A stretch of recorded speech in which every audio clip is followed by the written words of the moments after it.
VMTV ന്യൂസിന്റെ ജനങ്ങളിലൂടെ എന്ന പ്രോഗ്രാമിലേക്ക് മാന്യ പ്രേക്ഷകർക്ക് സ്നേഹ സ്വാഗതം.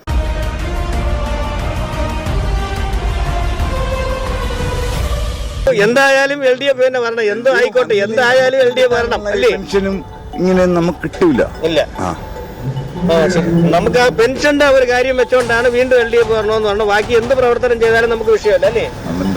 പെൻഷൻ നമുക്ക് ഈ സർക്കാർ പുതിയ സർക്കാർ തന്ന ഈ പെൻഷൻ എവിടെ നിന്ന് എടുത്തരും? ഇവര് മോട്ടർ സെറ്റിംഗ് സാധനം ചെയ്യുന്ന നിങ്ങൾക്ക് ഒരു ദിവസം 2000-ഓളം വരുമാനം കിട്ടുമെന്നാണ് പറയുന്നത്. ഉള്ളതാണോ? 2000 രൂപ പറഞ്ഞത് 500 രൂപയ്ക്ക് മതിയായിരുന്നു. ഞങ്ങളെ കുടുംബം നല്ല രീതിയിൽ പോകുമായിരുന്നു. അപ്പൊ ചുരുക്കി പറഞ്ഞാൽ പുതിയ പരിഷ്കാരം സർക്കാർ കൊണ്ടുവന്നതിന് ശേഷം 500 രൂപ പോലും കിട്ടുന്നില്ല. 500 രൂപ പോലും കിട്ടാൻ നിവർത്തിയില്ല, നഷ്ടമാണ് പറഞ്ഞത് നമുക്ക്. അതാണ് ഇവിടെ പറഞ്ഞുകൊണ്ടിരുന്നത്. നമുക്ക് ഇന്നലെ 8 ടിക്കറ്റ് മിച്ചം, മെനഞ്ഞാന്ന് 14 ടിക്കറ്റ് മിച്ചം, അതിന്റെ തലേ ദിവസം 22 ടിക്കറ്റ് മിച്ചം. അപ്പൊ ഞങ്ങൾ എവിടെ കൊണ്ട് കൊടുക്കും? ആരും എടുക്കണില്ല. എന്നാലും നമുക്കൊന്നും നമ്മൾ പാടുവിട്ടാലും ജീവിക്കാം. അപ്പൊ ചുരുക്കി പറഞ്ഞാൽ രാഷ്ട്രീയ പാർട്ടികളെ വെറുത്തു തുടങ്ങി അല്ലേ? വെറുത്തു തുടങ്ങിയത് എന്തിന് രാഷ്ട്രീയ പാർട്ടി? എന്തിന്? ഇപ്പൊ ആരുടെ ചില പണ്ട് രാഷ്ട്രീയ പാർട്ടി എന്ന് പറഞ്ഞാൽ ഒരു വിലയുള്ള രാഷ്ട്രീയ പാർട്ടിയാണ്. അച്ചുമാമായിരുന്നു, സാറിയിരുന്നു. അവരൊക്കെ നല്ല രീതിയിൽ തന്നെ പോയി. ഒന്നും ഒരു ഇതുമില്ല. CPM എന്ന് പറയുന്നത് ഒരു വിലയുള്ള നേതാക്കളായി. 2026 ഇലക്ഷൻ സംജാതമായി. ഇനി ഒരു മാസം മാത്രമാണ് ബാക്കിയുള്ളത്. 3 മുന്നണികളും യഥാർത്ഥത്തിൽ ഉടുപ്പ് തച്ചിരിക്കുന്ന ഒരു സാഹചര്യമാണ്. അപ്പം ആരാണ് ജയിക്കാൻ സാധ്യതയെന്ന് നമ്മുടെ പ്രിയപ്പെട്ട നാട്ടുകാരോട് നമുക്ക് ചോദിക്കാം. ാണ് ജയിക്കാൻ ചാൻസ് ഉള്ളതെന്നുള്ള ഒരു അഭിപ്രായം നമുക്ക് ആര് ജയിച്ചാലും ഒന്നുമില്ല. അങ്ങനെ പറയാൻ കാരണം എനിക്ക് ആര് ജയിച്ചാലും കണക്കില്ല. എന്തെന്നറിയാം, ഈ എപ്പ ഇരിക്കണതും മുമ്പേ ഇരിക്കണതും എല്ലാം ശരി തന്നെ. ഇപ്പൊ ആരുടെ ചില ഇപ്പൊ ആരാണ് നല്ലത് പറയുന്നത്? ഇപ്പൊ BJP വന്നിപ്പം രാജീവ് ഇയാൾ വന്നു, അങ്ങേരിപ്പം കോർപ്പറേഷൻ എന്തെങ്കിലും ചെയ്യുന്നത് ഇത് കഴിഞ്ഞിട്ടൊക്കെ നമുക്ക് പറയാം. അല്ല, അതിപ്പോ VV രാജേഷ് നമ്മുടെ കോർപ്പറേഷന്റെ മേയറായി മേയറായിട്ട് വന്നു. ഇപ്പൊ അങ്ങേര് എന്തിനാണ് ചെയ്യുന്നത് നോക്കിയിട്ട് പറയാം. അല്ലാതെ ഇതൊന്നും പറയാനില്ല. ഇപ്പൊ നമുക്ക് ഓൾറെഡി തദ്ദേശ സ്വയംഭരണ തെരഞ്ഞെടുപ്പ് ഒരു മാസമല്ലേ ഇനി ബാക്കിയുള്ളൂ. അപ്പൊ ഇപ്പൊ ഭരണപക്ഷ സർക്കാർ പറയുന്നു 100 സീറ്റ് കിട്ടുമെന്ന്. അതോടൊപ്പം കോൺഗ്രസ് സർക്കാർ പറയുന്നത് 120, ആകെ 140 ഉള്ളൂ. എങ്കിലും അല്ല, ഭരണപക്ഷക്കാർ അവര് പറയണത് കറക്റ്റ് എന്ന് പറഞ്ഞ കാര്യമില്ല. എന്തെന്നറിയാം, 100 സീറ്റ് കിട്ടുമെന്നൊക്കെ നമുക്ക് പറയാനുള്ള ഇതില്ല. എന്തെന്നറിയാം, ഇപ്പം ഇതിൽ തന്നെ ഇപ്പം അവർക്ക് ഭൂരിപക്ഷം എല്ലാവർക്കും ഭൂരിപക്ഷം കിട്ടുമെന്ന് എന്തിനാണ് ഉറപ്പ്? അത് പറ, അതിലേക്ക് പറഞ്ഞ എന്നുവെച്ചാ ഇവിടെ ഒരു തീരുമാനം ഭൂരിപക്ഷം ഓരോരുത്തർ കിട്ടൂല എന്ന് പറയാൻ പ്രത്യേകിച്ച് കാരണം എന്തെങ്കിലും പറയാനുണ്ടോ? കാരണം പറയാന്ന് വെച്ചാൽ ഇപ്പൊ ആരുന്നില്ല, കോൺഗ്രസിലാണെങ്കിൽ ഇപ്പം മുഖ്യമന്ത്രിയായിരുന്ന ഉമ്മൻചാണ്ടി സാർ ഇരുന്നു, അങ്ങേര് നല്ല രീതിയിലിരുന്നു. ഇപ്പൊ ഇതിലിപ്പോ മുഖ്യമന്ത്രി സീറ്റിന് അടിയുണ്ട്. പിന്നെ ഇടതുപക്ഷത്തിൽ ഇപ്പൊ ആരുന്നില്ല എല്ലാം കൊടുക്കാന്ന് പറഞ്ഞിട്ട് ആളുകളെ ഇതാക്കിയിട്ട് ഇതുവരെയ്ക്കും ഒന്നും കൊടുത്തിട്ടില്ല. ഇവിടെ എല്ലാം ചെയ്യണമെന്നൊക്കെ പറഞ്ഞ് എന്തിനാണ് ചെയ്യുന്നത്? ഒന്നും ചെയ്യുന്നില്ല. അതുകൊണ്ട് ഇപ്പൊ ആരുന്നില്ല ആരും നമ്മൾ കുറ്റം പറഞ്ഞിട്ട് കാര്യമില്ല. നമുക്ക് അതിന്റെ പറയേണ്ട കാര്യമില്ല. ഞാൻ ഒരു പാർട്ടിയിലും ഇല്ല. എന്തായാലും വോട്ട് കൊടുക്കുമ്പം അത് നോക്കിയുള്ളൂ. അതേ കാര്യങ്ങൾ ശ്രദ്ധിച്ചതിന് മാത്രമേ ചെയ്യുള്ളൂ. അത് മാത്രമേ ഉള്ളൂ. അല്ലാതെ എനിക്ക് അതിൽ വേറെ കാര്യങ്ങളൊന്നും പറയാനില്ല. എന്നുവെച്ചാൽ നമ്മളിപ്പോ ആരെയും ഇപ്പം ഇതൊന്നും പറഞ്ഞിട്ട് കാര്യം. നമുക്ക് പൊതുവേ ഞാൻ പറഞ്ഞു ഇതെന്ന് വെച്ചാൽ അത്ര ഇതായിട്ടാണ് ഇപ്പം ഇതായി പോകുന്നത്. നമുക്ക് എന്തെങ്കിലും ഒരു വിട്ടുവീഴ്ച ഉണ്ടെങ്കിൽ മാത്രമേ ഒരു ഇതാവും.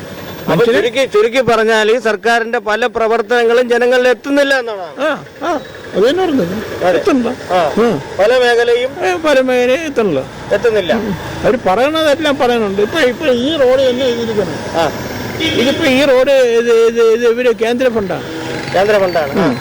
പിന്നെ ഡ്രെയിനേജിന്റെ ഇത് വന്നു, ഡ്രെയിനേജ് വന്നു, അതും കേന്ദ്രത്തിന്റെ ഫണ്ടാണ്. അതേപോലെ തന്നെ നമ്മുടെ ഈ സ്മാർട്ട് സിറ്റി തിരുവനന്തപുരത്ത് ഉണ്ടാക്കിയല്ലോ, അപ്പൊ ഇതും കേന്ദ്ര ഫണ്ടെന്ന് പറയുന്നുണ്ട്. ഉണ്ട്. പക്ഷെ കേന്ദ്ര ഫണ്ട് എന്നുള്ളത് വെളിയിൽ വരുന്നില്ലല്ലോ. കേന്ദ്ര ഫണ്ട് വേണ്ടി വരില്ല. അതെങ്ങനെ പറഞ്ഞത്? ഇപ്പൊ അവര് പറയണപ്പോ എന്തെങ്കിലും പറഞ്ഞു കഴിഞ്ഞാൽ അവര് തന്നെ എല്ലാവരുടെയും എന്ന് പറഞ്ഞിട്ട് പറയുന്നില്ലേ? എന്നാലും നമുക്കൊന്നും നമ്മൾ പാടുവിട്ടാലും ജീവിക്കാം. അപ്പൊ ചുരുക്കി പറഞ്ഞാൽ രാഷ്ട്രീയ പാർട്ടികളെ വെറുത്തു തുടങ്ങി അല്ലേ? വെറുത്തു തുടങ്ങിയത് എന്തിന് രാഷ്ട്രീയ പാർട്ടി? എന്തിന്? ഇപ്പൊ ആരുടെ ചില പണ്ട് രാഷ്ട്രീയ പാർട്ടി എന്ന് പറഞ്ഞാൽ ഒരു വിലയുള്ള രാഷ്ട്രീയ പാർട്ടിയാണ്. അച്ചുമാമായിരുന്നു, സാറിയിരുന്നു. അവരൊക്കെ നല്ല രീതിയിൽ തന്നെ പോയി. ഒന്നും ഒരു ഇതുമില്ല. CPM എന്ന് പറയുന്നത് ഒരു വിലയുള്ള നേതാക്കളായി. ആയിരുന്നു. അപ്പൊ ഇത് ഇപ്പൊ അത് ഇല്ലാതായി എന്നാണ് പറയുന്നത് അല്ലേ? അത് ഇല്ലാതായെന്ന് പറയാനായിട്ട് നമുക്കതിനെ പറയേണ്ട കാര്യമില്ല. എന്നുവെച്ചാൽ ഞാൻ അത് പറയേണ്ട കാര്യം എനിക്കില്ല. എന്നുവെച്ചാൽ ഇല്ലാതാവാനും നന്നാവാനൊക്കെ അവരെ കാര്യം. നമ്മള് ഇപ്പൊ ആരുടെ നേരം വെളുത്ത് നമ്മളെ പാടുപെട്ടാലും നമുക്ക് ജീവിക്കാൻ പറ്റും. അത്രേ ഉള്ളൂ, അത്രേ ഉള്ളൂ. ഓക്കെ. അല്ലാതെ എനിക്കിപ്പോ ഇടതുപക്ഷത്തിനെയും പറയണ്ട, കോൺഗ്രസിനെയും പറയണ്ട, BJP പറയണ്ട. അത് മാത്രമേ ഉള്ളൂ.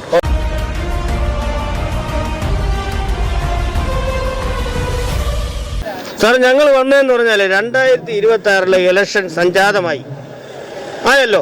വോട്ടുള്ള ഒരു കക്ഷിയാണല്ലോ. പ്രവർത്തിക്കുകയാണ്. അപ്പൊ നിങ്ങളുടെ അഭിപ്രായത്തിൽ ഏത് പാർട്ടി ഭരണത്തിൽ വരുമെന്നാണ്? ഏത് പാർട്ടി ഭരണത്തിൽ വരണമെന്ന് ജനങ്ങൾ തീരുമാനിക്കണം.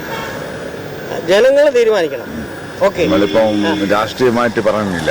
നമ്മളെ പാർട്ടിക്ക് വോട്ട് എന്ന് പറഞ്ഞ് വീട്ടുകാരെ പോയിട്ട് കാര്യമില്ല. അവര് ചെയ്യുന്നത് മാത്രമേ നമുക്ക് അറിയാൻ പറ്റൂ. അത്രേ ഉള്ളൂ, അത്രേ ഉള്ളൂ. അതായത് ഇപ്പൊ നമ്മുടെ LDF സർക്കാരിന്റെ ഭരണം അങ്ങനെയല്ല, LDF സർക്കാരിന്റെ ഭരണം നല്ല രീതിയിൽ നടന്നുകൊണ്ടിരിക്കുകയാണ് എന്നാണ് ജനങ്ങൾ പറയുന്നത്. ഈ നടന്നുകൊണ്ടാണ് അവര് 3 വർഷം ഭരിച്ചത്. 3 അല്ല, ഇപ്പൊ 5 വർഷമായി. 10ാമത്തെ വർഷം ഒരു മാസേ ഉള്ളൂ. അപ്പൊ പിന്നെ അടുത്ത് അവര് തന്നെ ഭരിക്കണം. അവര് തന്നെ ഭരിക്കണമെന്നാണ് പറയണത്. അവര് തന്നെ ഭരിക്കണം. അങ്ങനെ പറയാൻ കാരണം എന്താണ്? അവരാണ് ഈ നാട് ഇത്ര ആക്കി വെച്ചത്. പുതിയൊരാള് വന്നിട്ട് ഇതിനെ ഒന്നും ചെയ്യാൻ പറ്റാത്ത ഒരാളാണ്. അവര് ഒന്നും ചെയ്യാൻ പറ്റൂല. പക്ഷെ അതിനെക്കാട്ട് കഷ്ടത്തിലാവും. പുതിയൊരാള് വന്നു കഴിഞ്ഞാൽ ഞങ്ങൾ അതിനെക്കാട്ട് കഷ്ടത്തിലാവും. ഈ മാസം കിട്ടുന്ന പെൻഷൻ, മനസ്സിലായി മനസ്സിലായി, ഈ വാർദ്ധക്യ പെൻഷൻ. അല്ല, വാർദ്ധക്യ പെൻഷന്റെ കാര്യമൊക്കെ പറയുമ്പോ ഏകദേശം 600 രൂപയിൽ കിടന്നത് ഇന്ന് 2000 രൂപയോളം ഉണ്ട് അല്ലേ? 2000 രൂപ. നാളെ 2500 തരാന്ന് പറഞ്ഞിരിക്കുന്നത്. അവര് വരുമെങ്കിൽ തരാന്ന് പറഞ്ഞു. ഇത് പ്രതീക്ഷയോടെ ജീവിക്കുന്നതാണ് ഞങ്ങള്. അപ്പൊ പിന്നെ ഇത് തരുമെന്ന് അടുത്തൊരു പാർട്ടി വന്നു കഴിഞ്ഞാൽ അവരൊന്നും കിട്ടായില്ല. അപ്പൊ ഈ ഒരു പാർട്ടി വന്നാലേ കിട്ടാവുള്ളൂ. അപ്പൊ നിങ്ങളുടെ അഭിപ്രായത്തിൽ വീണ്ടും LDF ഭരണം തന്നെ വരണം എന്നാണ് പറയുന്നത്? വരണം, വന്നാലേ ഈ നാട് നന്നാവുള്ളൂ. പ്രധാനപ്പെട്ട കാരണങ്ങൾ പറയുന്നത് നടന്നുകൊണ്ടിരിക്കുന്ന വികസന പ്രവർത്തനങ്ങൾ മുന്നോട്ട് കൊണ്ടുപോകാൻ അവർ വന്നാലേ പറ്റുള്ളൂ എന്നാണ് അല്ലേ? പറ്റുള്ളൂ. അതുകൊണ്ടാണ് അങ്ങനെ പറയാൻ കാരണം. അതുകൊണ്ട് പറ്റുള്ളൂ അല്ലേ? ഓക്കെ. ആരെ കൊണ്ടൊന്നും ചെയ്യാൻ പറ്റൂല. അത്രയ്ക്ക് മേലും കേരളം അങ്ങനെ ആയിപ്പോയി. അങ്ങനെ ആയിപ്പോയി. കത്തിരി എടുത്തത് ഒരു ആശുപത്രിയിൽ. അല്ല, അത് നിങ്ങൾ കത്തിരിയുടെ കാര്യം അല്ലല്ല, കത്തിരിയുടെ കാര്യം ഞാനൊന്ന് ചോദിക്കട്ടെ. ഇപ്പൊ കത്തിരി വയറ്റിലിരുന്ന ഡോക്ടർ പറഞ്ഞതെന്ന് പറഞ്ഞാല് എത്ര വർഷം ഇരുന്നാലും കുഴപ്പമില്ലെന്ന് പറയുന്നുണ്ട്. അതൊക്കെ സർക്കാരിന്റെ പരാജയമല്ലേ? അതൊന്നും നമ്മളിപ്പോഴില്ലേ ജനങ്ങൾക്കായിട്ട് അറിയണത്. അപ്പൊ അതുകൊണ്ട് പറഞ്ഞതാണ്. അതൊക്കെ നമ്മുടെ സർക്കാരിന്റെ അല്ലെങ്കിൽ ആ വകുപ്പിന്റെ പരാജയമല്ലേ, മന്ത്രിയുടെ പരാജയമല്ലേ? ഇതായിക്കൊണ്ട് പോട്ട് സാറേ, ഇത് ചെയ്തു പോയല്ലോ. ശരി ശരി ശരി. അപ്പൊ എന്തായാലും LDF തന്നെ വരണം. എന്തോ ആയിക്കോട്ടെ, എന്തായാലും LDF വരണം അല്ലേ? പെൻഷനും ഇങ്ങനെ നമുക്ക് കിട്ടൂല. ഇല്ല. ശരി. നമുക്ക് ആ പെൻഷന്റെ ഒരു കാര്യം വെച്ചോണ്ടാണ് വീണ്ടും LDF വരണമെന്ന് പറഞ്ഞു. ബാക്കി എന്ത് പ്രവർത്തനം ചെയ്താലും നമുക്ക് വിഷയമല്ല അല്ലേ? പെൻഷൻ നമുക്ക് ഈ സർക്കാർ പുതിയ സർക്കാർ തന്ന ഈ പെൻഷൻ എവിടെ നിന്ന് എടുത്തരും? ഇവര് മോട്ടർ ചെറ്റിങ്ങുള്ള സാധനം. അല്ല, വേറൊരു കാര്യം ജനങ്ങൾ പറയുന്നുണ്ട്. കാരണം നമ്മളെ ഖജനാവിൽ പൈസ ഇല്ല എന്ന് പറയുന്നുണ്ട്. അത് നിങ്ങൾ പറയുന്നത് ശരിയാണ്. മറ്റൊരാൾ വരുമ്പോ അല്ലേ? മറ്റൊരാൾ ഇങ്ങനെ തരും. ഈ മയക്കിന്റെ മുമ്പ് പൈസ എന്ന് ചോദിക്കാൻ പറ്റുമോ? തന്നാലല്ലേ കിട്ടുള്ളൂ. അപ്പൊ തരുന്നവർക്ക് വേണ്ടി ഒരു നന്ദി. നമ്മൾ രാഷ്ട്രീയം വേറെയാണ്. പക്ഷെ ഈ രാഷ്ട്രീയത്തിന്റെ ഒരു ചതുർത്ത് കണ്ടിട്ട് പറഞ്ഞാണ് ഇവര് വന്നാലേ ഈ കൊള്ള രോഗം ഇനി മാറ്റാൻ പറ്റുമോ? കൊള്ളയായിപ്പോയി. മൊത്തം കൊള്ളയായിപ്പോയി. ഞങ്ങളെല്ലാരും നോന്ന് നിൽക്കണമെങ്കിൽ കൊള്ള ഭൂമിയോടെ പോണം. അപ്പൊ ചുരുക്കി പറഞ്ഞ നിങ്ങൾ പറയുന്ന കൊള്ള ചെയ്തവരെ തന്നെ വീണ്ടും വരണമെന്നാണ്. കൊള്ള ചെയ്തവർ വന്നാലേ നമുക്ക് നഷ്ടപ്പെട്ടുള്ളൂ. കൊള്ള ചെയ്യാൻ പണ്ട് പപ്പനാവനെ വന്ന് കാര്യം പൂച്ച വെച്ചിരുന്നു. അന്നും രാജാവിന് ബുദ്ധി ഉണ്ടോ? സ്വർണ്ണമായിരുന്നെങ്കിൽ ഒന്ന് ബ്രിട്ടീഷുകാർ ഈ പപ്പനാവനും എടുത്തോണ്ട് പോകില്ലായിരുന്ന. അപ്പൊ ഈ കള്ളം വന്നിട്ട് നമ്മളെ എടുത്തോണ്ട് പോയില്ലേ? നമ്മളെ വാർത്തക പെൻഷൻ 500 രൂപ കൂടി തന്നാൽ നമുക്ക് 500 രൂപയ്ക്ക് നമുക്ക് ബീവറേജ് ലാഭം കൊണ്ട് വെച്ചിട്ട് സാധനത്തിന് 450 രൂപയാണ്. കുപ്പിക്ക് പൈസ വീട്ടിൽ കൊണ്ടു കൊടുക്കണം. മാറ്റിട്ട് വീട്ടിൽ നിന്ന് ആ സ്റ്റിക്കറുകളൊക്കെ ഇട്ട് വീണ്ടും തിരിച്ചു കൊണ്ടു കൊടുക്കണം. അപ്പോഴും ആട്ടോക്കൂലി കൊടുക്കണം. ഇതിന് അത് സർക്കാരിനാണ് കൊടുക്കുന്നത്. അപ്പൊ ആ സർക്കാർ വന്നാൽ നമുക്ക് ജീവിക്കാൻ പറ്റും. അപ്പൊ എന്തായാലും വീണ്ടും LDF സർക്കാർ വരണമെന്നാണ് നിങ്ങളുടെ അഭിപ്രായം അല്ലേ?